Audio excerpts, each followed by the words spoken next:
গ্ৰহণ কৰি সাবি আৰু নাপাৰ প্লেট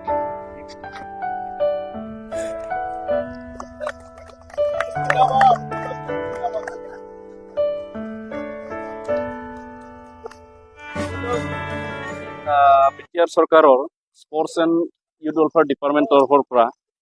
বিটিআৰৰ আমাৰ 4জন DSO ক্ৰমে ওদালগুৰি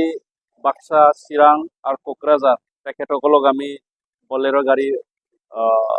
দিয়া হৈছে আৰু CSD sports and youth welfare তেখেতক দিয়া হৈছে সৰ্বমুঠ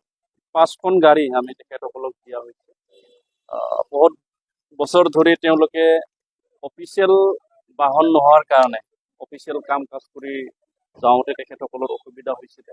আৰু মই আশা ৰাখিছোঁ এই বাহনৰ যোগেদি তেওঁলোকৰ যি কাম কাজ আমাৰ স্পৰ্টছৰ কাৰণে কৰিবলগীয়া সেই কৰণীয় কামখিনি তেখেতসকলে ভালকৈ চলাই লৈ যাব পাৰিব কাৰণ আমাৰ বিটিআৰ প্ৰধান প্ৰমোদ বড়ো ডাঙৰীয়া অন্যান্য ডিপাৰ্টমেণ্টক যেনেকুৱা গুৰুত্ব দি পেলাই কাম কৰিছে স্পৰ্টছ ডিপাৰ্টমেণ্টকো যথেষ্ট গুৰুত্ব দি পেলাই তেখেতে কাম কৰিছে কাৰণ স্পৰ্টছৰ যোগেদি আমাৰ বিটিআৰ অঞ্চলত বহুত ল'ৰা ছোৱালী সংস্থাপন পাইছে আৰু বহুতখিনি ল'ৰা ছোৱালী ডিচিপ্লিন কৰাটো দেখিছোঁ আৰু স্পৰ্টছৰ লগত জড়িত হোৱাৰ কাৰণে বহুতখিনি ল'ৰা ছোৱালী এণ্টি ছ'চিয়েল এক্টিভিটিছৰ পৰা বিৰতি থকাটো আমি দেখিছোঁ যাৰ কাৰণে আমি স্পৰ্টছটো গুৰুত্ব দি পেলাই কাম কৰাটো আমি দেখিছোঁ আৰু সেইটো কাৰণে আমাৰ DSO বিলাকক বাহনৰ খুব প্ৰয়োজন আছে সেইটো কাৰণে আমি বাহন দিয়া হৈছে